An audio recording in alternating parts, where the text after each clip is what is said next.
ESP paranormal അതീന്ദ്രിയം എന്ന ചാനലിന്റെ പുതിയൊരു സെഗ്മെന്റിലേക്ക് ഏവർക്കും സ്വാഗതം. ആക്ച്വലി കഴിഞ്ഞ ഒരു 40 ഡേയ്സ് ആയിട്ട് പുതിയ സെഷൻസ് ഒന്നും ചെയ്യുന്നുണ്ടായിരുന്നില്ല. നിങ്ങളിൽ പലരും അറിഞ്ഞിട്ടുണ്ടാവും, അമ്മ സുഖമില്ലാതെ അങ്ങനെ ഒരു അവസ്ഥയിലൂടെ ഞാൻ കടന്നു പോവുകയാണ്. ജീവിതത്തിലെ ഏറ്റവും ഒരു പരീക്ഷണ കാലഘട്ടം. അങ്ങനെ ഒരു ഹാർഡ് ടൈംസിലൂടെ കടന്നു പോകുമ്പോൾ ധാരാളം ഇൻ്റർവ്യൂസിനുള്ള ഓഫേഴ്സ് വന്നിരുന്നു. പക്ഷേ അതെല്ലാം തന്നെ വളരെ വിനയത്തോടെ സ്നേഹത്തോടെ മറ്റൊരു അവസരത്തിലേക്ക് മാറ്റിവെക്കുകയായിരുന്നു. അപ്പോൾ വളരെ പെട്ടെന്ന് ഒരു ദിവസം വാട്സപ്പിൽ വന്നൊരു message. That was from Melbourne, ഓസ്ട്രേലിയയിലെ മെൽബണിൽ നിന്നാണ്. അദ്ദേഹത്തിൻ്റെ പേര് സന്തോഷ് ജനാർ നമ്പ്യാർ. അപ്പോൾ അദ്ദേഹത്തിൻ്റെ ജസ്റ്റ് ആ ഒരു ഇൻട്രൊഡക്ഷൻ ഞങ്ങൾ പരസ്പരം അങ്ങോട്ട് പരിചയപ്പെട്ട് സംസാരിച്ച് തുടങ്ങുമ്പോൾ തന്നെ I felt some kind of a current.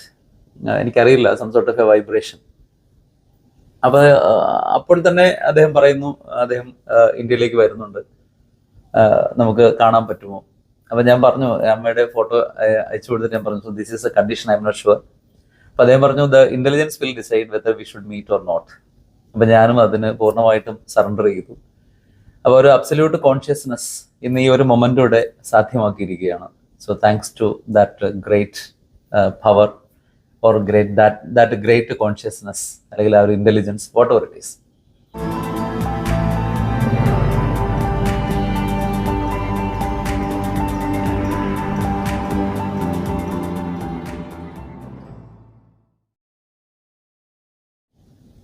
അദ്ദേഹത്തിന്റെ the art of conscious balance, ഈ ഒരു പുസ്തകത്തിനെ ബേസ് ചെയ്തുകൊണ്ടുകൂടിയാണ് നമ്മുടെ ഇന്നത്തെ ചർച്ച. പക്ഷേ ഈ പുസ്തകം ഞാൻ വായിച്ചിട്ടില്ല, ഞാൻ ജസ്റ്റ് അതിന്റെ പേജസ് മാത്രം മറിച്ച് നോക്കി ചെയ്തിട്ടുള്ളൂ. അപ്പോൾ എങ്കിലും I feel this is A great book. കാരണം അതിൻ്റെ ആ ഒരു കോണ്ടൻസിലൂടെ കടന്നു പോകുമ്പോൾ തന്നെ I just get the power, the vitality. So really ഇതൊരു എന്താ പറയുക, ഒരു ഇറയിൽ വല്ലപ്പോഴും സംഭവിക്കുന്ന ഒന്നാണ് എന്ന് നമുക്ക് പറയാനായിട്ട് സാധിക്കും. അപ്പോൾ അതുകൊണ്ട് ഏറ്റവും ആദരവോടുകൂടി, ഏറ്റവും സ്നേഹത്തോടു കൂടി സന്തോഷ് നമ്പ്യാർ സാറിനെ നമ്മുടെ ചാനലിലേക്ക് സ്വാഗതം ചെയ്യുകയാണ്. സ്വാഗതം സർ. നമസ്കാരം. അപ്പോൾ അദ്ദേഹം ഓസ്ട്രേലിയയിൽ ഒരു ബയോടെക് കമ്പനി റൺ ചെയ്യുകയാണ്. Is a biotech scientist. So it's a great grace. അത്രയും പ്രൊഫൗണ്ട് ആയിട്ടുള്ളൊരു പേഴ്സണാലിറ്റി നമ്മുടെ ചാനലിലേക്ക് വരുന്നു എന്ന് പറയുന്നത് really I am blessed, we are all blessed. നമ്മൾ പലപ്പോഴും ജീവിതത്തിൽ ചിന്തിക്കാറുണ്ട്, ജീവിതത്തിൻ്റെ അർത്ഥം എന്താണ്, നമ്മൾ എങ്ങോട്ടാണ് പോകുന്നത്. പലപ്പോഴും നമുക്കൊരു അലൂഫ്നെസ് അല്ലെങ്കിൽ ഒരു ടോട്ടൽ ലോൺലിനെസ് ഫീൽ ചെയ്യാറുണ്ട്. ചിലപ്പോഴൊക്കെ നമ്മൾ പറയാറുണ്ട്, with God you are A hero, without God you are zero. അപ്പോൾ ഗോഡ് ആരാണെന്ന് ഇതുവരെ നമുക്ക് സ്പെസിഫിക് ആയിട്ടൊരു ഇത് കിട്ടിയിട്ടില്ല. ലലാമമായിട്ടുള്ള ഇന്റർവ്യൂവിൽ നമ്മൾ ഗോഡിനെ പുതിയൊരു കാഴ്ചപ്പാടിൽ കണ്ടു. നമ്മൾ തന്നെ ഗോഡാണെന്നുള്ളതിന്റെ അഹം ബ്രഹ്മാസ്മി എന്ന് പറയുന്നതിന്റെ മറ്റൊരു തത്വമാണ്, ഒരു മോഡേൺ സൈക്കിന്റെ ഒരു എന്താ പറയുക ഡെറിവേഷൻ ആയിട്ട് നമ്മളവിടെ കണ്ടു. ഇപ്പോൾ കോൺഷ്യസ്നെസ് എന്ന് പറഞ്ഞാൽ, അല്ലെങ്കിൽ ബോധം, നമ്മുടെ ഉള്ളിൽ അടിഞ്ഞുകൂടിയിരിക്കുന്ന ബോധം, ലോകത്തിലെ എല്ലാ ഫിലോസഫേഴ്സും സൈക്കോളജിസ്റ്റുകളും എല്ലാം ഡിസ്കസ് ചെയ്ത ഒരു സുപ്രാ കോൺഷ്യസ്നെസ്. ആ കോൺഷ്യസ്നെസ് എപ്രകാരത്തിലാണ് നമ്മെ സെൽഫ് റിവീലിങ്ങിന് സഹായിക്കുന്നത്, നമ്മുടെ ഉള്ളിൽ കെട്ടിക്കിടക്കുന്ന പലതരത്തിലുള്ള ബോണ്ടേജസിൽ നിന്ന് നമ്മളെ രക്ഷിക്കുന്നത് എങ്ങനെയാണ്, നമ്മുടെ ഉള്ളിലുള്ള ഇന്നർ കോൺഫ്ലിക്റ്റുകളിൽ നിന്ന് നമ്മളെ എങ്ങനെയാണ് അത് പുറത്തേക്ക് കൊണ്ടുവരുന്നത്, തുടങ്ങിയ കാര്യങ്ങൾ ഏറ്റവും നന്നായിട്ട് എക്സ്പ്ലെയിൻ ചെയ്യാനായിട്ട് സാറിന് സാധിക്കും. അപ്പം നമുക്ക് അദ്ദേഹത്തിന്റെ വേർഡ്സ് ഓഫ് വിസ്ഡത്തിന് കാതോർക്കാം.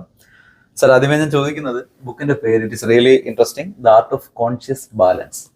Art we know, conscious we know, but how we are ഈ കോൺഷ്യസിനെ നമ്മൾ എങ്ങനെയാണ് ബാലൻസ് ചെയ്യേണ്ടത്, അല്ലെങ്കിൽ വാട്ട് ഈസ് അതിന്റെ ഒരു സിഗ്നിഫിക്കൻസ് എന്താണ്?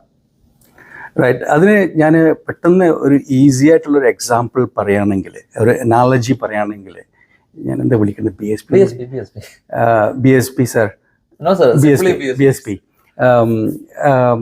നമ്മളുടെ ഹൈബ്രിഡ് എൻജിൻ കേട്ടിട്ടില്ലേ?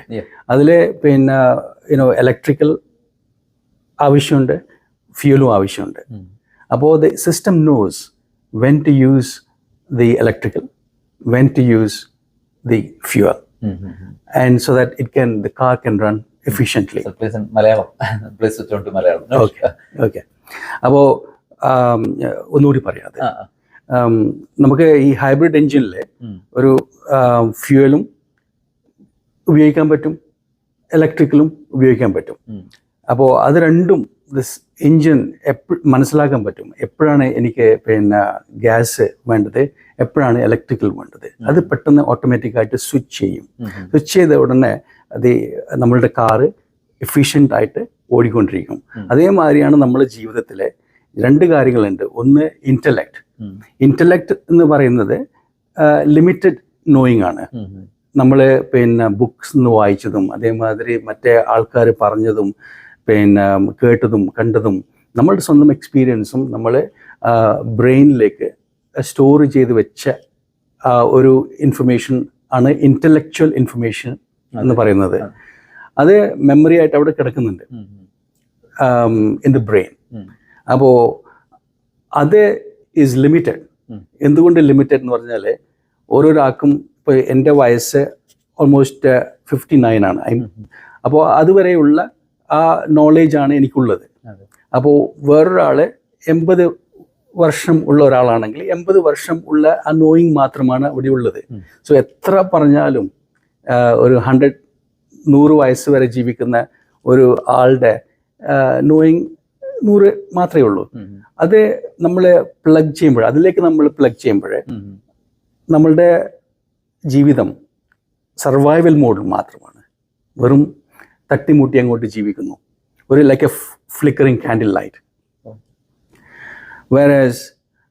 വേറെ ഒരു നോയിങ് ഉണ്ട് which I call the profound knowing.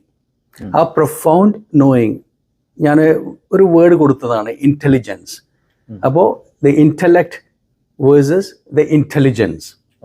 ആ പ്രൊഫൗണ്ട് നോയിങ്, അൺലിമിറ്റഡ് നോയിങ് ഇതിലേക്ക് നമ്മൾ പ്ലഗ് ചെയ്യാൻ പറ്റുവാണെങ്കിൽ നമ്മളുടെ ജീവിതം, നമ്മൾ സർവൈവൽ മോഡിൽ നിന്ന് നമ്മൾ ത്രൈവിങ്, ഫ്ലറിഷിങ് ആൻഡ് ഫുള്ളി ഫ്ലവറിങ്, അതായത് നമുക്ക് ക്രിയേറ്റീവ് മോഡ് വളരെ നന്നായിട്ട് പറഞ്ഞു. അവിടെയാണ് ക്രിയേറ്റിവിറ്റി വരുന്നത്.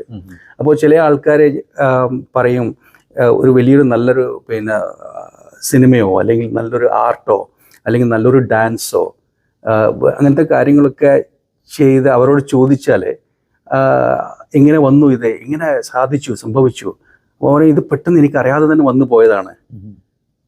അങ്ങനെയുള്ള കാര്യങ്ങൾ ആ കണക്ടിവിറ്റിയിൽ കൂടിയാണ് നടക്കുന്നത്. എനിക്കും അതിൻ്റെ എക്സ്പീരിയൻസ് ഉണ്ടായിട്ടുണ്ട്. അതായത് ഞാൻ ചിലപ്പോൾ ഈ എഴുതിയ സമയത്ത് എഴുതുമ്പോൾ ആ കണക്ടിവിറ്റിയിൽ കൂടെ കാര്യങ്ങൾ, വേർഡ്സുകൾ ഇങ്ങനെ വന്നുകൊണ്ടിരിക്കുന്നു. പക്ഷേ അതിൻ്റെ ശേഷം, എഴുതിയതിൻ്റെ ശേഷം എടുത്ത് വായിക്കുമ്പോൾ ഞാൻ തന്നെയാണോ എഴുതിയത് എന്നുള്ള ഒരു ഫീലിംഗ് വരും. ആൻഡ് അതേമാതിരി ജീവിതത്തിൽ കാര്യങ്ങളൊക്കെ നടക്കുന്നത് ആ ബ്യൂട്ടിഫുൾ ആയിട്ടുള്ള പ്രൊഫൗണ്ട് നോയിങ് ഇതിൽ കൂടിയാണ് നടക്കുന്നത്. വലിയ ഗ്രേറ്റ് സയന്റിസ്റ്റുകളും പലപ്പോഴും പറഞ്ഞിട്ടുണ്ട്, കാരണം in the spur of the moment something അവരുടെ ഉള്ളിൽ സംഭവിക്കുന്നു. Absolutely. All creativity, including നമ്മളുടെ the electricity and penicillin, അത് വായിച്ചു നോക്കുവാണെങ്കിൽ it all just happened. And X-ray. അപ്പോൾ അവരൊക്കെ ഏതോ ഒരു പിന്നെ കാര്യങ്ങൾ കണ്ടുപിടിക്കാൻ വേണ്ടിയിട്ടാണ് ലാബിലേക്ക് പോകുന്നത്. പക്ഷെ ഇത് ആ കോൺഷ്യസ് സ്റ്റേറ്റിൽ ഇതാണ് വരുന്നത്. അപ്പോൾ വരുന്ന കാര്യങ്ങളാണ് ക്രിയേറ്റിവിറ്റി. അത് ആരോട് ചോദിച്ചാലും അത് അവരെങ്ങനെ പറയുള്ളൂ. പക്ഷെ അതുകൊണ്ടാണ് ഞാൻ പറയുന്നത് ഇൻ്റലക്റ്റ് ആവശ്യമുണ്ട്. ഈ നമ്മൾ കണ്ടതും കേട്ടതും അല്ലെങ്കിൽ വായിച്ചതും അതിൻ്റെ ആവശ്യമുണ്ട്. ഇത് നമ്മളുടെ സൊസൈറ്റിയിൽ ഫങ്ഷൻ ചെയ്യാൻ വേണ്ടിയിട്ട്. അല്ലെങ്കിൽ ഇറ്റ് വിൽ ബി ഡിസ്ഫങ്ഷൻ. നമുക്ക് പിന്നെ ഒരു മീറ്റിംഗ് എപ്പോഴാണ് നടക്കുന്നത് പറയാൻ പറ്റില്ല. എന്നുവെച്ചാൽ എനിക്ക് അറിയണം 9 മണിക്കാണ് മീറ്റിംഗ്, BSPക്കും അറിയണം 9 മണിക്കാണ് മീറ്റിംഗ്. അപ്പോൾ എല്ലാവർക്കും കറക്റ്റായിട്ട് ആ ഒരു ടൈം, നെയിം, അതേമാതിരി പാസ്പോർട്ട്, പിന്നെ റോഡ് റൂൾസ്, ഈ സ്റ്റാൻഡേർഡ് ഓപ്പറേറ്റിംഗ് പ്രോട്ടോകോൾ ഒക്കെ ഉണ്ടാവുമല്ലോ ഒരു പിന്നെ ഓർഗനൈസേഷനിൽ, അതൊക്കെ ആവശ്യമുണ്ട്. അത് ഫങ്ഷൻ ചെയ്യാൻ വേണ്ടി മാത്രം. പക്ഷെ നമ്മളുടെ problem as A human being എന്താണെന്ന് പറഞ്ഞാൽ നമ്മൾ അതിലേക്കാണ് പ്ലഗ് ഇൻ ചെയ്തത്, ആ ഒരു ഫ്ലിക്കറിങ് കാൻഡിൽ ലൈറ്റിൽ. അപ്പോൾ നമ്മളുടെ ജീവിതം ഫ്ലിക്കറിങ് ആയിരിക്കില്ലേ? അപ്പോൾ നമുക്ക് ഇപ്പോഴേ ആ ഒരു കോൺഷ്യസ് ബാലൻസ് എന്ന് പറഞ്ഞാൽ നമുക്ക് ഇൻ്റലക്റ്റും ആവശ്യമുണ്ട്. അതേമാതിരി ഇൻ്റലക്റ്റിനെ എപ്പോഴാണ് പുറത്ത് വെക്കേണ്ടത് and then plug in to the intelligence. അതിനെയാണ് ഞാൻ കോൺഷ്യസ് ബാലൻസ് എന്ന് പറയുന്നത്. Something similar to the hybrid engine. The engine മനസ്സിലാക്കാൻ പറ്റും. എനിക്ക് പിന്നെ ആദ്യം ഇലക്ട്രിക്കാണ് വേണ്ടത്, അത് ഉപയോഗിച്ചു, അതിനെ മാറ്റി വെച്ചു, പിന്നെ ഫ്യൂവൽ ഗ്യാസ് ഉപയോഗിച്ചു, അങ്ങനെ. അപ്പോൾ ആ ഒരു എഫിഷ്യൻസിയിലേക്ക് നമുക്ക് പിന്നെ നമ്മൾ തന്നെ എലിവേറ്റ് ചെയ്യാൻ പറ്റും എന്നാണ് ഞാൻ ദി ആർട്ട് ഓഫ് കോൺഷ്യസ് ബാലൻസിൽ കൂടെ എനിക്ക് സ്വന്തം എക്സ്പീരിയൻസ് ചെയ്യുന്നതും ആൾക്കാർക്ക് ഒന്ന് ഇതിനെപ്പറ്റി ഷെയർ ചെയ്യുന്നതും. ഓക്കെ.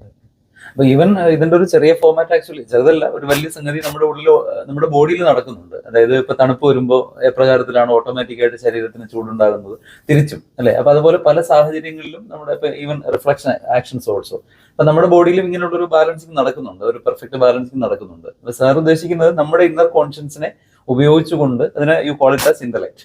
അപ്പൊ ആ ഇന്റലക്റ്റിനെ വെച്ചുകൊണ്ട് അതിനേക്കാൾ ഏറ്റവും ടോപ്പായിട്ട് നിൽക്കുന്ന, ഒരു അൾട്ടിമേറ്റ് ആയിട്ട് നിൽക്കുന്ന ഇന്റലിജൻസുമായിട്ട് കണക്ട് ചെയ്യുമ്പോൾ നമ്മൾ വീണ്ടും വളരെയേറെ വലിയൊരു ഡയമെൻഷനിലേക്ക് പോകുന്നു എന്നാണ്. ആബ്സല്യൂട്ട്ലി. ഞാൻ എന്നെക്കാട്ടും നല്ലോണം BSP സാറാണ് എക്സ്പ്ലെയിൻ ചെയ്തത്. കുഴപ്പമില്ല, താങ്ക് യു.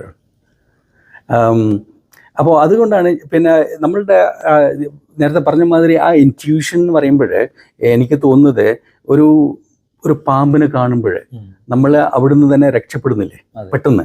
അപ്പോൾ അത് ബോഡിക്കുള്ള ആ കപ്പാസിറ്റി അവിടെ ഉണ്ട്.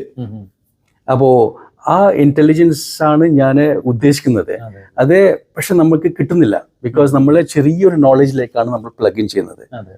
അപ്പോൾ അതിനുള്ള ആ നോളജ് നമുക്ക് പിന്നെ ജീവിതത്തിൽ അതുകൊണ്ട് മാത്രമേ ജീവിതത്തിൽ വർക്ക് ചെയ്യാൻ പറ്റുള്ളൂ. നമ്മൾ ലിമിറ്റഡ് ആയിരിക്കുന്നു, ഭയങ്കര ലിമിറ്റഡ് ആയിരിക്കുന്നു. നമ്മളുടെ പൊട്ടൻഷ്യൽ നമുക്ക് പിന്നെ പുറത്തു കൊണ്ടുവരാൻ പറ്റുന്നില്ല. ആൻഡ് നമ്മൾ ജീവിതത്തിൽ എന്തിനാണോ നമ്മൾ മാനിഫെസ്റ്റ് ആയത് അത് നമ്മൾ ചെയ്യാൻ പറ്റുന്നില്ല. നമ്മളുടെ ജീവിതം ഒരു പിന്നെ ജനിക്കുന്നു, പിന്നെ പഠിക്കുന്നു, കുറച്ച് ഡിഗ്രീസ് വാങ്ങിക്കുന്നു, എന്നിട്ട് പിന്നെ ഒരു ജോലി വാങ്ങിക്കുന്നു, സംടൈംസ് കുറച്ച് കുട്ടികളുണ്ടാക്കുന്നു, പിന്നെ കുട്ടികളുടെ പിന്നാലെ പോകുന്നു, ഒരു കാറോ ഒരു വീടോ വാങ്ങിച്ച് പിന്നെ ഒരു വയസ്സനായി മരിക്കുന്നു. അപ്പോൾ അതിലാണ് അവിടെയാണ് ഞാൻ ക്വസ്റ്റ്യൻ ചെയ്തത്. എൻ്റെ ആദ്യത്തെ ബുക്ക് 2012 വന്ന book A new way of living എന്നാണ്. അപ്പോൾ ഇതിനേക്കാളും വേറെ ഒരു ജീവിതമുണ്ടോ, അല്ലെങ്കിൽ എനിക്ക് അർത്ഥമില്ല എന്നുള്ളത് തോന്നി. എന്ന് വെച്ചാൽ എല്ലാവരും ഇത് തന്നെയാണ് ചെയ്യുന്നത്, ഒരു സെൽഫ് സെൻറ്റേർഡ് ആയിട്ട്. അപ്പോൾ അതിലെനിക്കൊരു വലിയൊരു എക്സൈറ്റിംഗ് ആയിട്ട് തോന്നിയിട്ടില്ല. അന്ന് മുതലാണ് എനിക്ക് സെൽഫ് ഡിസ്കവറി പിന്നെ തുടങ്ങാൻ കാരണം, ഈ ക്വസ്റ്റ്യൻ ചെയ്യാൻ കാരണം. ഈ ട്രെഡ്മില്ലിലേക്ക് ഞാനും ഈ ബയോടെക്നോളജി കമ്പനിയിൽ കുറേ വർഷങ്ങളായിട്ട് ഓടിക്കൊണ്ട് ഇരിക്കുകയാണ്. ഇപ്പോൾ ഓൾമോസ്റ്റ് ഒരു 30 വർഷമായി ബയോടെക്നോളജിയിൽ ഫീൽഡിൽ. അപ്പോൾ പിന്നെ ഒരു സൂട്ട് കേസും ഇതിലുമാണ് ജീവിച്ചിരുന്നത്. ചിലപ്പോൾ ചില സമയങ്ങളിൽ ഫ്രാങ്ക്ഫർട്ടിലായിരിക്കും, ചില സമയങ്ങളിൽ പിന്നെ സാൻ ഫ്രാൻസിസ്കോയിലായിരിക്കും, ചില സമയങ്ങളിൽ ഇന്ത്യയിലായിരിക്കും. അങ്ങനെ ഓടിക്കൊണ്ടിരിക്കുന്ന ആ ഒരു സാഹചര്യമായിരുന്നു. എന്തിന് പിന്നെ ഒരു പുതിയൊരു പിന്നെ പൊസിഷൻ, അല്ലെങ്കിൽ പുതിയൊരു ജോലി, അല്ലെങ്കിൽ പിന്നെ ആ ഒരു കരിയർ ലാഡർ ഉണ്ടല്ലോ, അതിലേക്ക് അങ്ങോട്ട് ഇങ്ങനെ പോയിക്കൊണ്ടിരിക്കുകയായിരുന്നു. അതേമാതിരിയാണ് ഈ ട്രെഡ്മില്ലിലേക്ക് ഇങ്ങനെ ഓടിക്കൊണ്ടിരിക്കുകയായിരുന്നു. അപ്പോൾ അതിൽ ആ ഒരു മിഡ് ലൈഫ് ക്രൈസിസിൽ വരുമ്പോഴാണ് പിന്നെ ഇത് ശരിയാണോ, ജീവിതം ഇങ്ങനെയാണോ നയിക്കേണ്ടത് എന്നുള്ള ആ ഒരു ക്വസ്റ്റ്യനിങ് തുടങ്ങിയപ്പോൾ ആണ് ഞാനിതൊക്കെ പിന്നെ എഴുതി വെക്കാൻ തുടങ്ങിയത്. അപ്പോൾ അതിൻ്റെ ശേഷമാണ് ആ പുതിയ book 2012 A new way of living പുറത്തു വന്നത്. അതിനുശേഷം കുറേ ബുക്സ് വന്നിട്ടുണ്ട്. ഇപ്പം the art of conscious balance. അപ്പോൾ നമ്മള് ഇപ്പൊ സാർ പറഞ്ഞു വരുന്നത്, ഇപ്പൊ നമ്മൾ സാധാരണയായിട്ട് ജീവിക്കുന്ന ഒരു കണ്ടീഷൻഡ് ലൈഫാണ് സാർ നേരത്തെ പറഞ്ഞതുപോലെ. അതെ. അപ്പൊ ഈ കണ്ടീഷൻഡ് ലൈഫ് നമുക്ക് തരുന്നത് ഇപ്പൊ നമ്മൾ ഒരു സൊസൈറ്റിയിൽ നോക്കി കാണുമ്പോൾ it is A voice of education ആണ്. നമ്മുടെ ഉള്ളിലുള്ള ഒരു വോയിസ് ഓഫ് എഡ്യൂക്കേഷൻ ഉണ്ട്. അപ്പൊ ഈ വോയിസ് ഓഫ് എഡ്യൂക്കേഷൻ നമ്മൾ കൂടുതലായിട്ട് ഡെവലപ്പ് ചെയ്യുമ്പോൾ അല്ലെങ്കിൽ മാനിഫെസ്റ്റ് ചെയ്യുമ്പോൾ ആക്ച്വലി ദ നേച്ചേഴ്സ് കോൾ, അല്ലെങ്കിൽ നമ്മുടെ ഒരു ഇന്നർ കോൾ എന്ന് പറയുന്നത് നമുക്ക് നഷ്ടപ്പെട്ടു പോകുന്നു, അല്ലെ? ശരിയല്ലേ സാർ? അതിനോട് യോജിക്കുന്നല്ലേ? പിന്നെ അതുകൊണ്ട് നമ്മൾ ഈ കണ്ടീഷൻഡ് ലൈഫിൽ നിന്ന് മാറിയിട്ട് ഒരു അൺകണ്ടീഷൻഡ് സംഗതിയിലേക്ക് പോകാനുള്ള ഒരു താല്പര്യം, ഇത് തന്നെയല്ലേ ഒരു ബുദ്ധിസ്റ്റ് കോൺസെപ്റ്റിൽ നമ്മൾ കാണുന്നു. ബുദ്ധനും ഇതുപോലെ ചിന്തിച്ചു, എപ്പോഴും ഒരു സമയത്ത് ചിന്തിച്ചു, അപ്പൊ അദ്ദേഹത്തിന് ബോധോദയം ഉണ്ടായി. അപ്പൊ അതുപോലെ ഈ present generation actually they lack these kind of what I would say different types of thinking. നമ്മൾ ഒരു കോൺസെപ്റ്റിൽ പറയുന്നുണ്ട് man is metamorphosise into a machine. അപ്പൊ ഇപ്പോഴത്തെ കാലത്ത് എമേഴ്സൺ പറഞ്ഞൊരു തോട്ടാണ്, ഇപ്പോഴത്തെ കാലത്ത് അതാണ് യഥാർത്ഥത്തിൽ സംഭവിച്ചിട്ടുണ്ട്. അങ്ങ് പറഞ്ഞതുപോലെ കണ്ടീഷൻഡ് ആയിട്ട് ജീവിച്ചു പോകുന്നു. ഇത്ര വർഷം ഞാൻ ഇന്നത് ചെയ്യുക, and after that I have to do this, I have to satisfy so many people. പക്ഷേ സെൽഫ് സാറ്റിസ്ഫാക്ഷൻ നമുക്ക് ഇവിടെ ഇല്ലാണ്ട് പോകുന്നു. ശരിയാണ്. So this is what is happening in our society. Absolutely. അപ്പൊ അതിനുള്ളൊരു മന്ത്രമായിട്ടാണ് അങ്ങയുടെ ഒരു കോൺസെപ്റ്റിനെ ഞാൻ കാണുന്നത്. അതെ, അത് ശരിയാണ് പറഞ്ഞത്. പിന്നെ BSP